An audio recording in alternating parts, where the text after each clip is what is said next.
Chers internautes de l'extrême, posons-nous la question. Qu'est-ce qu'un film culte? Oui, c'est comment on se cache. Chacun a une vision bien particulière de ce qu'est un film culte.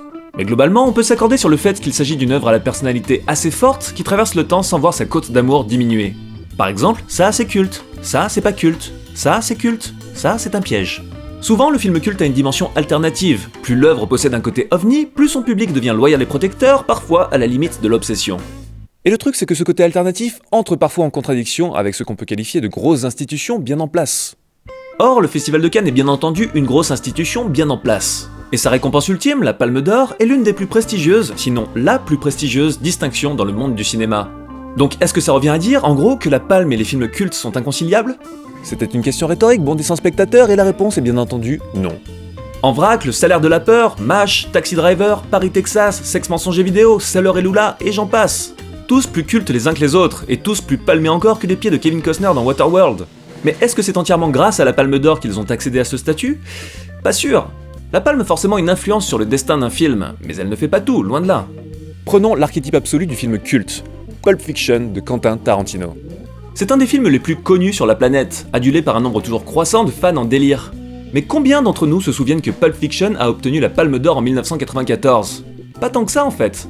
La Palme d'Or a eu un rôle très important dans la carrière de Tarantino. Elle lui a permis d'être pris plus au sérieux par une partie de l'industrie cinématographique et de développer une grande liberté en tant que cinéaste. Mais Pulp Fiction a acquis, au fil du temps, une existence propre.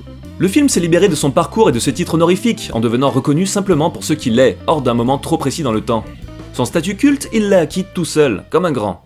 Pareil pour Apocalypse Now, film culte, Palme d'Or en 1979. Tu le savais? Non. Bon, là je n'ai cité que 2 exemples, mais le même cas de figure a l'air de se présenter pour la plupart des Palmes d'Or devenues cultes. C'est peut-être donc ça leur paradoxe, obtenir la distinction ultime, l'utiliser comme tremplin, puis parvenir à la faire oublier. Aller au-delà de l'aura cannoise et réussir à s'installer durablement dans l'imaginaire des spectateurs. Et qu'est-ce que tout ça nous dit sur la sélection de 2014? J'attends.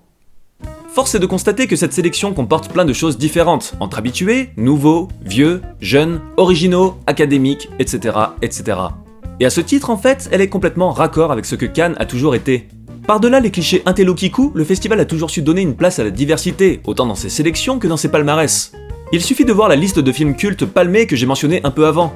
On y trouve de tout, des films de genre, des films d'art et essai, des grosses machines ambitieuses, des petits budgets minimalistes, tous les cas de figure se sont produits. C'est ce qui permet encore aujourd'hui au festival de garder une part de mystère et d'électricité. Et c'est ce qui nous permet d'imaginer tous les destins possibles, cultes ou non, pour les films qui sont actuellement en compétition. Et donc, il y a du matériel à film culte cette année? Oui. Oui. Peut-être. Oui. Non. Joker. On a affaire à quelques réalisateurs dont l'œuvre est encore assez jeune, mais qui possèdent un potentiel culte assez fort, comme par exemple Xavier Dolan ou Michel Hazanavicius. On a aussi affaire à certains cinéastes qui entretiennent depuis longtemps des rapports très étroits avec la notion de film culte. Notamment David Cronenberg, qui présente cette année Maps to the Stars et dont la première partie de filmographie comporte quelques œuvres devenues absolument mythiques. Désolé, je ne peux pas parler de Cronenberg sans montrer cette scène. On a donc Cronenberg, mais aussi entre autres Olivier Assayas, qui avait réalisé le fabuleux Irma Vep et concourt cette année avec Sils Maria. Ou encore, bien entendu, Jean-Luc Godard, qui fait son grand retour en compétition avec le très méta Adieu au langage, et dont la filmographie comporte certaines œuvres plus cultes que cultes, puisqu'en posant des jalons essentiels dans la nouvelle vague, elles ont tout simplement laissé une marque révolutionnaire dans le cinéma mondial. Ni plus, ni moins. Mais de là à dire que ces cinéastes ont plus de chances que les autres d'accoucher d'une nouvelle œuvre culte, il n'y a qu'un pas, certes, mais je ne le franchirai pas. Le culte reste insaisissable et imprévisible. Il peut frapper n'importe lequel des cinéastes de la sélection à n'importe quel moment, qu'il soit récompensé ou pas. Et seul le temps permettra d'en prendre la mesure. Donc je crois qu'en fait, il ne me reste plus qu'à vous donner rendez-vous dans 15 ans, lorsque le souvenir de l'édition 2014 sera assez lointain pour ne retenir que l'essentiel. On pourra alors reprendre la température de tous ces films, et notamment celui qui aura reçu la palme. Qui sait, peut-être qu'on en saura alors un peu plus sur les liens entre la Palme d'Or et les films cultes, si, entre-temps, l'effet Cannes contribue à propulser un heureux élu vers les plus hautes cimes de la vénération cinéphilique. Wait and see. Et c'est là toute la beauté de la roulette russe qu'est le cinéma.